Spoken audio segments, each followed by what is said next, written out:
welcome to the final part of Let's Play Hotline Miami. I'm joined today by, as usual, cKnoor. Hello. And I'm also here with Lithuanian Dad. Say hello. Hello. Hello. So, Hotline Miami. That was good, wasn't it?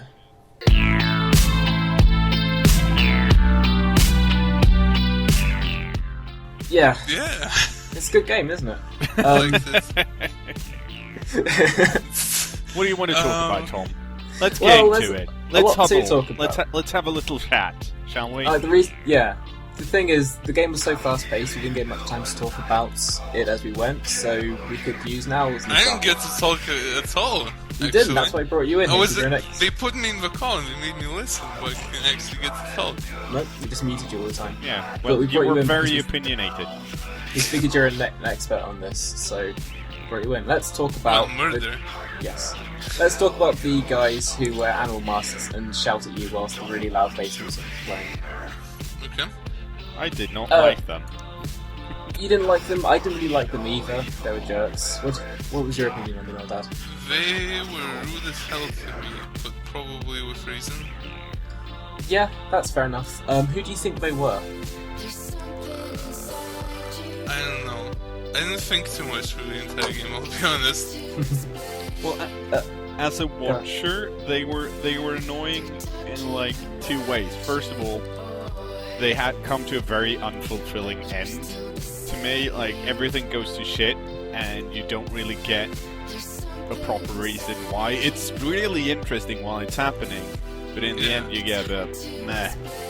But then, if you want to look at it, like, you can either decide to go, Zookeeper or Jacket this is all in his head, he's hallucinating and he's slowly going insane because he's in a coma due to what happens later in the game when he gets shot or whatever.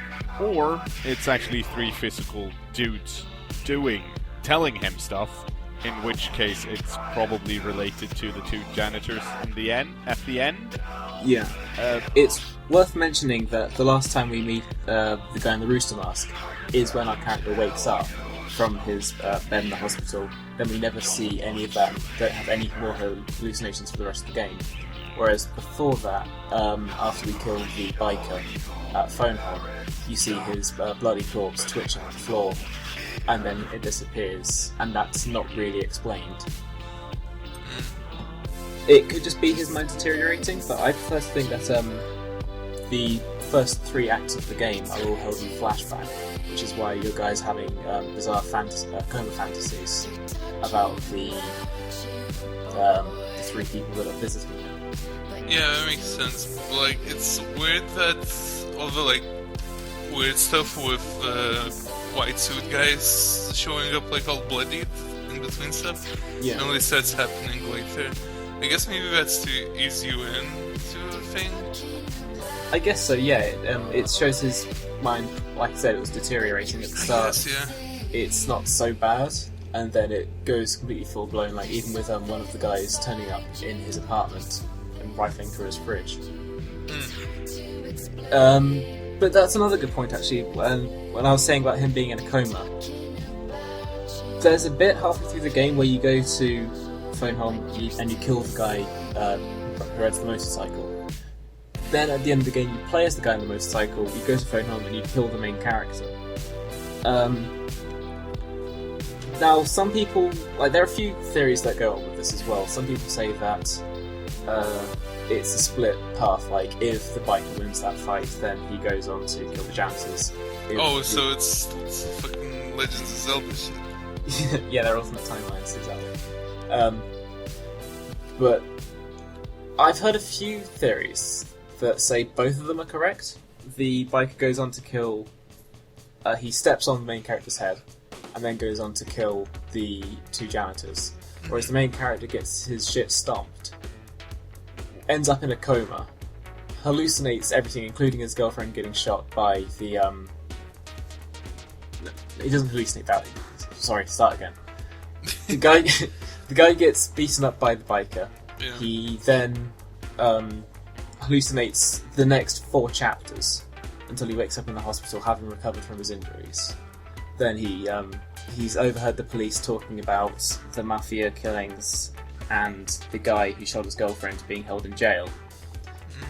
So he takes that as an opportunity to go and take out all the mafia guys, especially now that he knows where they are.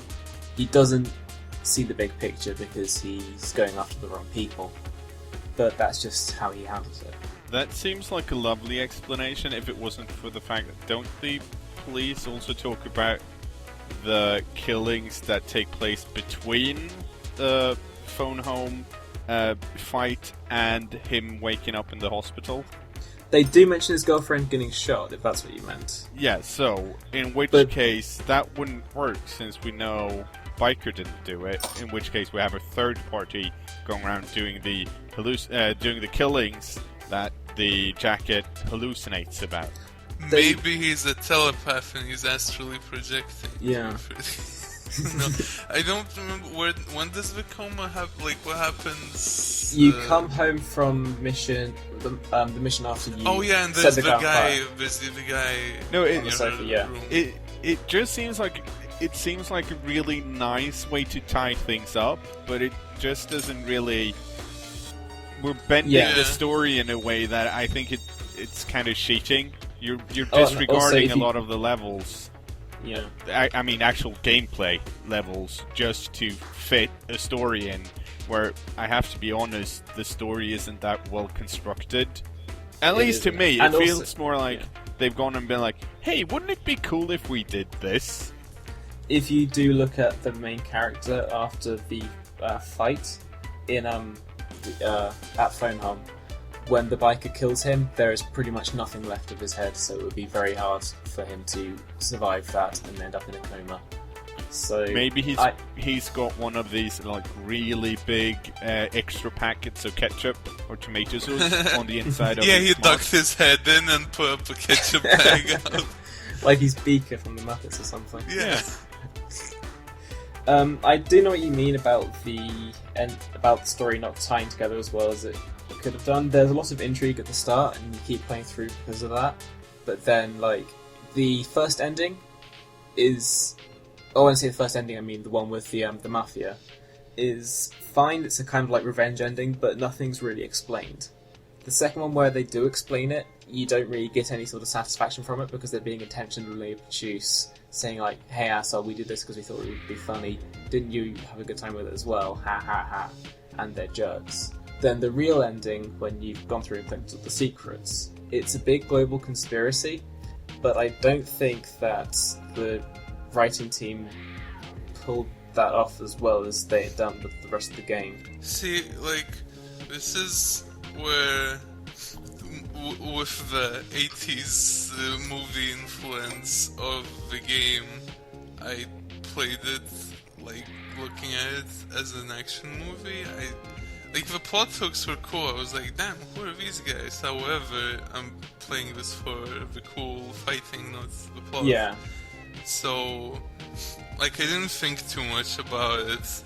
And, obviously something happens, you're like, why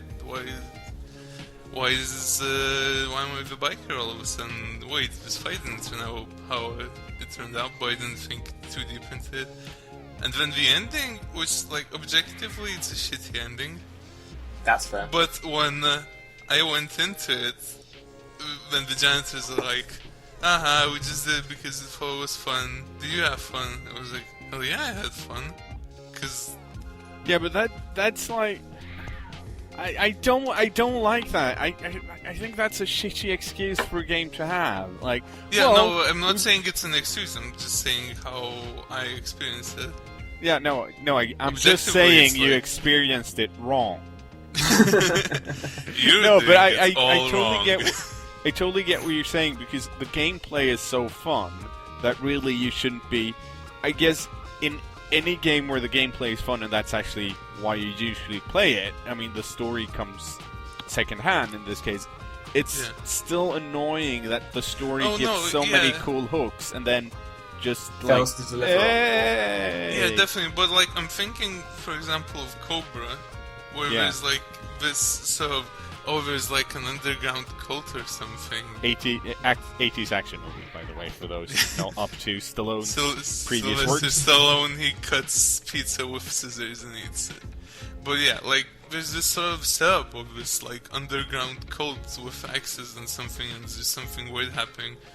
And that's fine, but I'm watching the movie for him riding a motorcycle, shooting a lot of people, and also the house fight scene. Yeah. Yeah, but wouldn't the movie and the game be better if everything worked? Oh yeah, definitely, but I don't mind it as much. But, yeah, unfortunately, we don't live in a perfect world where I do. Sylvester Stallone. I'm sorry that you don't, but maybe I just have standards. If we did live in the film where Sylvester Stallone can have excellent films with intrigue and drama, Here's the thing. I that think would be cool. I kind of, I don't know how, since I saw the ending while you played it, Tom. I'm not sure if either of you, when you actually played it the first time and got all the puzzle pieces, did you yourself solve the password puzzle? I didn't even give it pieces and looked it up on the internet. The password puzzle is intentionally obtuse, but you can figure it out just by dropping letters into random places. Yeah, because what in my head, the thing is, figuring out the password on your own is going to take a while, unless you have a brain. Brain? Unless you have Wow. a brain. No, what's the reverse of a brain fart? Anyway, Breakthrough. yes. Well, I mean, it's a tricky password to figure out, and if you've managed to figure it out on your own, say like it took a while, in that case, the true ending is actually even worse because the payoff is that much less. Yeah. In my That's why I case, didn't I mean, bother. yeah. In my case, if I'm gonna go for the secret ending, the actual the hard bit isn't figuring out the password; it's remembering where all the puzzle pieces are. Yeah, that's the challenge really, just going through the level bit by bit, finding out where they are, because some of them are really well hidden. So it seems like a massive undertaking, and I think the reward is a bit less than it could have been because Definitely. But like to me, this like the reason I didn't do puzzle pieces and I looked up on the internet is because, like, bringing back the Cobra metaphor I said up earlier, it'd be like reading like a 500-page Cobra novel that explained the backstory of the cult and set up the Cobra expanded universe or whatever. That would be yes. well, that would be the book the movie's based on. For all you Cobra nerds out there. No. What if they made like Gun? a second one? What if they made like, okay, if Cobra was Cobra 2, Lord the of the book no, if Cobra was Lord of the Rings, what if they made a Silmarillion for Cobra? Jeez. Yeah. I It's fair. I think I'm gonna go on for a tiny bit longer, and I think the point I want to kind of make is that the reason I get disappointed by the plot is because the early plot hooks are so Oh yeah, fun. the way it like drops you in the room with the three guys talking down on you, and it's like, whoa, damn, what's going on here? Yeah, like I want to figure this out, but then later, like, at some point, I was just like, yeah, that's cool, but that's third tier. It's why I like this game. Yeah. I remember when I was playing through it for the first time at Eurogamer Expo, there was after I'd killed the biker, I went back to the guy's shop and there was a dead body on the floor that wouldn't stop twitching. And I thought, there's a lot more to this game than I first thought. I thought it was going to be just running through levels, killing a bunch of guys, but this is going to be big, and I should not be playing it at an expo. I should be playing it at home with headphones on. And then I stopped, and So I that went said, home. the The reason- end. the reason I keep going back to it was because of the score attack and because it all feels so well polished. Like, just being able to instantly restart, and how, like, that's worth mentioning actually, the way that if you die or get hit by anything, just tap R, you're back up within a second. I think that's like deeply important at this point in games that are hard or lethal, like Super Meat Boy. I've never played that, but I've watched videos. Yeah, The fact much like the same. you can just die and pop back here and go again instantly. Same in Hotline Miami. That's why a lot of the boss fights suck, because if you die, you've got to like skip through a bit of dialogue with them saying something. Yeah, I don't like the boss fights too much. The one thing I didn't like about restarting that quickly, and let me phrase this properly, I like the fact that you restart on the same floor as soon as you die, so it's partly action game and partly puzzle, which to me is really endearing, and it's the type of game that I really like. The thing, though, that was kind of got me in a few of the levels later on is the fact that the weapons are randomized as well, at least to some point, because you restart and all the weapon drops are different, which meant that in some cases we're now like, oh, I got a two ammo rifle of some kind. I can kill 2 people. I know there are 4 people here, and I found myself at some points of the game when I started getting frustrated, just going like, this weapon isn't good enough. Pew pew. I died. Let's try again. There's a really good example of that. I actually never ran into that. There's a good example of that in Decadence, Chapter 3, where you'll run into this room, and on the floor there's a randomized item spawn, and sometimes it will be a shotgun or an assault rifle or an SMG. Sometimes it's a pair of scissors or a beer can, and you can still do the level with whichever item it gives you. You just need to change your tactics for it, which is cool because it means that you're always having to think on the fly and be brave. Yeah, but it does mean you're going to have an easier time with some weapons than with others. I guess it was only an issue when I actually played through the levels the first time. Once I came back to it, if I restarted and played the level that I've already played, that the random weapons wasn't an issue as such, because I knew what was coming up. But when I tried to beat it the first time, I tended to play a bit more cautiously, and in that case I'm like, but if I restart quickly, which I often didn't, but there was that lure there of just, I can restart and get a better weapon and it's not going to cost me anything. It's kind of like an instant save scum thing. And actually, I can't comment on this because I've never run into troubles where randomized weapon spawn fucked me over or whatever.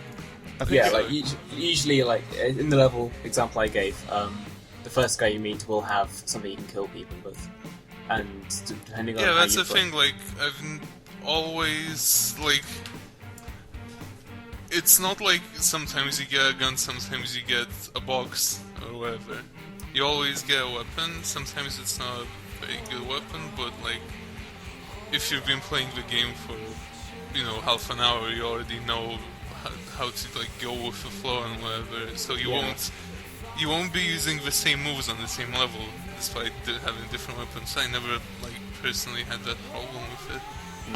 You mentioned earlier about the boss fights, and we should talk about them as well because I know they're a big sticking point for some people.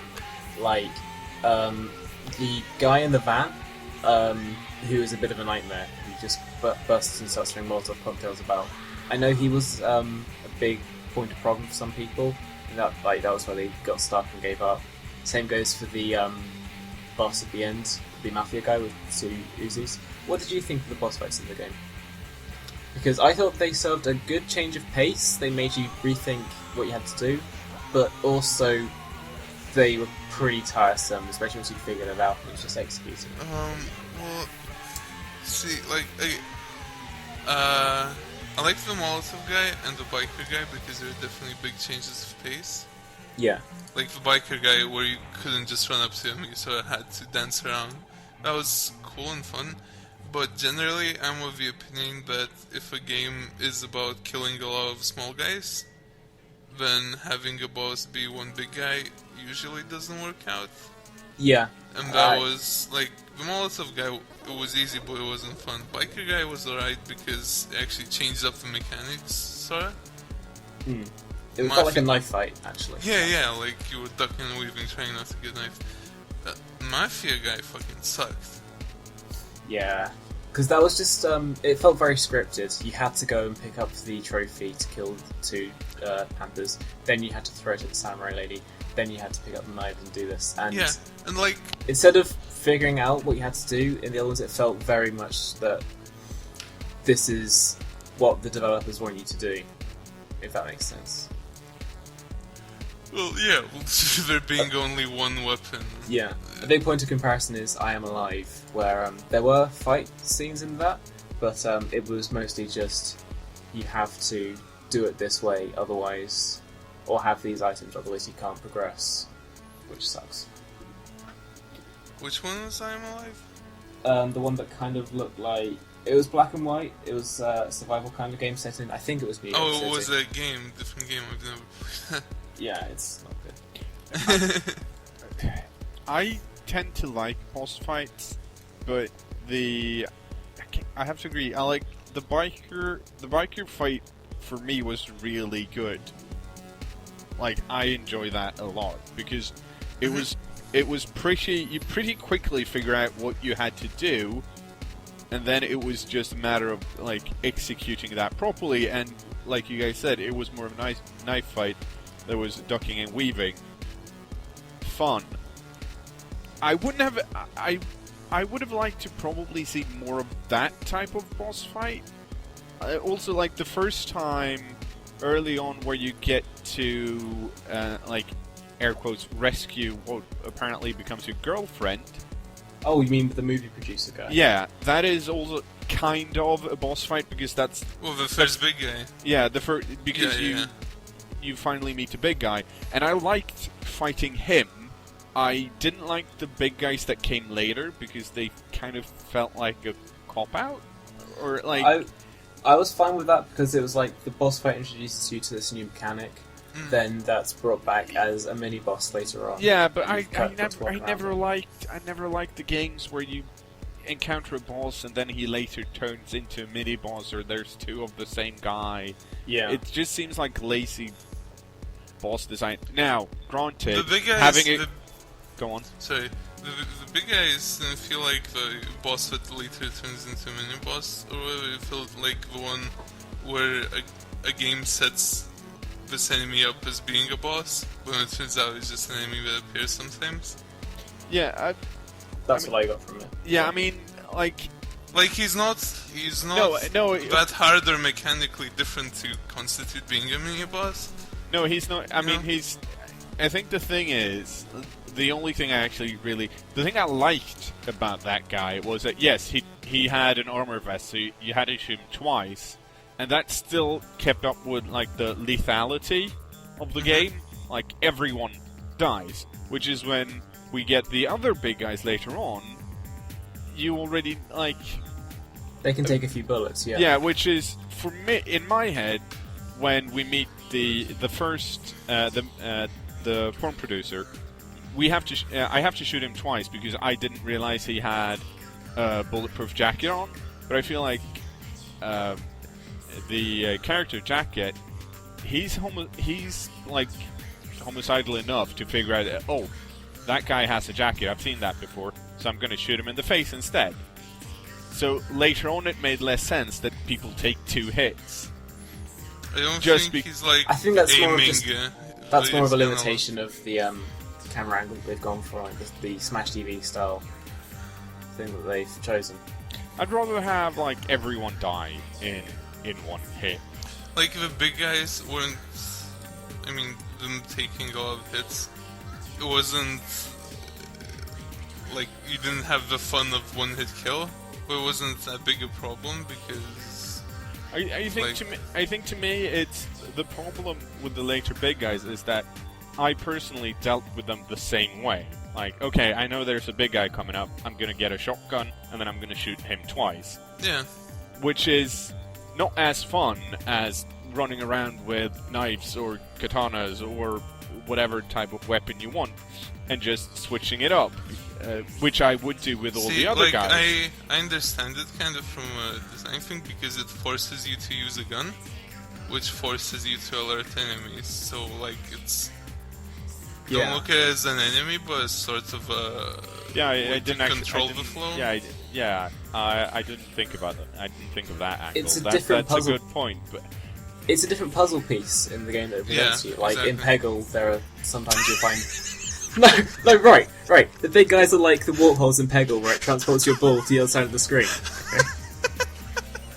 Okay? well, even yes, I can understand that concept that it forces me to use a gun, but that doesn't improve my enjoyment in any way. I still don't like them because I have to use a gun. And a big part of a few of the levels was me being like, haha, I am super stealthy. I've got a knife. Yeah. It did kind of suck that if you wanted to do a full knife playthrough, you had to switch over to a gun to take out those big guys. Since there are so many different weapons, I don't like parts that limits my options, which I realize goes totally counter to what I said about liking the biker fight, which essentially means, hey, I got a golf club, let's fight. But on the other hand, like the big guy showing up and you having to shoot him doesn't mean you're like bound to that weapon for the rest of the game. Like most of the time, the way I deal with big guys is I like shoot the big guy with a shotgun, then when he's down, I throw the shotgun at whatever's coming up to me, and then I rush them. So like I use the shotgun for a whole of like a second fighting the big guy, and then it's back to knives and katanas and whatever. It's worth mentioning, cKnoor said that he doesn't like when his options are limited, so we should talk about the stealth mission. I liked it. That's not a popular opinion, and it sucked the first time I played through it, but I understood what they're going for in the context of the game. It was cool to see your main character completely disempowered, where even like line of sight means that you get killed, and you've got to restart again. The problem was, it wasn't any fun to play. Yeah, like, that's the thing. Very rarely can people, like, developers manage... Like, I get the thing where your guns get stripped away, and I'm totally powerless, and it's supposed to feel tense or whatever, but could you name a game that stripped your guns and you follow that sequence as, oh damn, that was really intense, rather than, oh, that fucking sucked, and I have a save right after that part so I can just skip it now. Plus, another thing I didn't like about the stealth is partially because of the art style, sometimes I couldn't tell, like... which direction they were looking in. Yeah, which direction the doctors were looking in was kind of, like, vague a bit, because I didn't get used... Like, the way I went through the game, I didn't end up getting used to the cone of sight or whatever the enemies have. Yeah. Plus, the one cop at the start, like, it took me what seemed like a while in the context of the game to realize that, like, oh, he's reading his newspaper, it can go now, but not the other time, because it's sort of hard to parse. Yeah, that's understandable. It was neat how they like stripped away off the music and it all became much more ambient. Well, and didn't they use the same ambient track that they used like after a level? No, they used a one called Flatline by Scatter. Right, yeah. Which I thought added a lot to it, because instead of being the really fast-paced electronica they had in every other level, it was much more sedated. Oh yeah, definitely. Yeah, they like managed to feel right. I'm glad it was really short. Yeah. They have said on the Denison blog, they have no plans of ever adding a pure stealth level to any of our games in the future. So they learned from that mistake. I can see it working, but the way it limited you so much that if you mess up once, you've got to restart. Whereas in the rest of the game, if you mess up, as long as you don't die, you can keep going. Yeah, that's like the thing where this is my opinion on stealth games. I don't like pure stealth games because of that thing where you got spotted, that's over. Yeah. And that's the style of stealth that usually happens in non-stealth games that put it in. Yeah. They have one level where you get instant noticed and like have to restart. But I like stealth games where you're riding the stealth out as long as possible, and if you get noticed, like it maybe turns into a fight, and maybe you have to fight your way through the rest of it, but you can still go through the rest of it. Yeah, a lot of I can think of quite a few good games that do that. Far Cry 3 recently. Far Cry 3 did that. I think. In the new Deus Ex, like you can do it just fine. Even Metal Gear Solid as well. Like it's calling itself tactical espionage action, but you get a big shot. You get a shotgun pretty early on, so. Yeah, but like, there's also some games where you feel bad for sort of not stealthing. Like Metal Gear, I always feel like if you have to resort to guns, yeah, it sort of feels like you failed anyways. It's not as satisfying. In Far Cry 3, whatever. Dishonored did that as well, actually, yeah. Like I said, we could list a lot of games where if you go for where you can have the stealth, that if you mess up it's still fun, but we will be here until the cows come home and go to bed and then go out and then come home again. Because there are lots of video games apparently. We even talked about Peggle. It's true. We did. Is there anything else we should mention? How about the portraits are awful? Yeah. I liked them because they looked really kind of gross.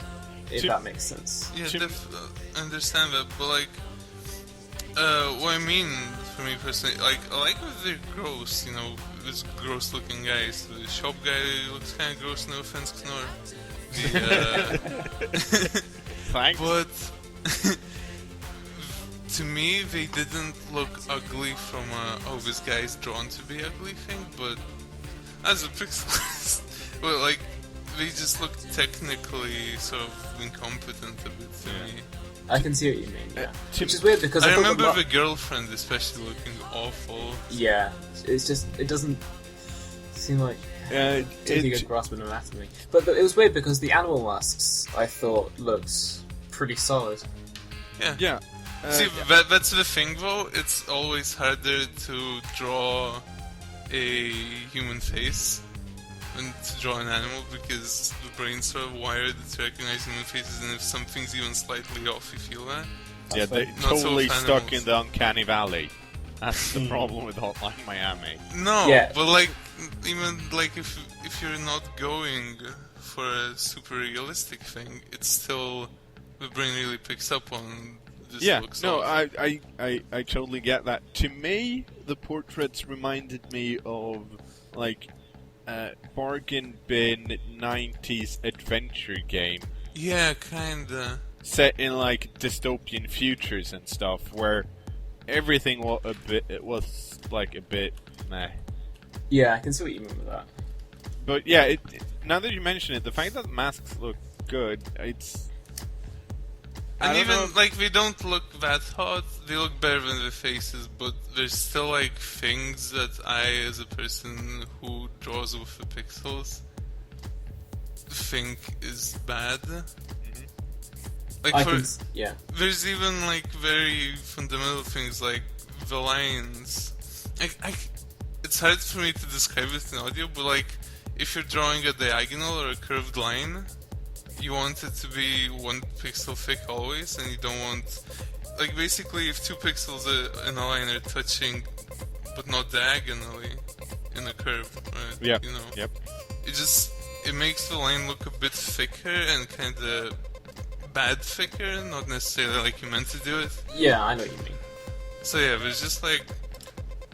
all the close-ups of the faces and the masks kinda... I like, you know, the actual game, the characters top down and the environments top down look great.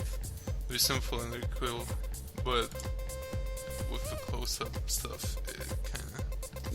Actually, wait, hold on. Did they ever explain the shop guy? No. I think that might be to represent that your guy is friends with everybody that he meets, possibly, but he isn't. Maybe, but he's had some form of autism and doesn't distinguish between faces. No, he can't.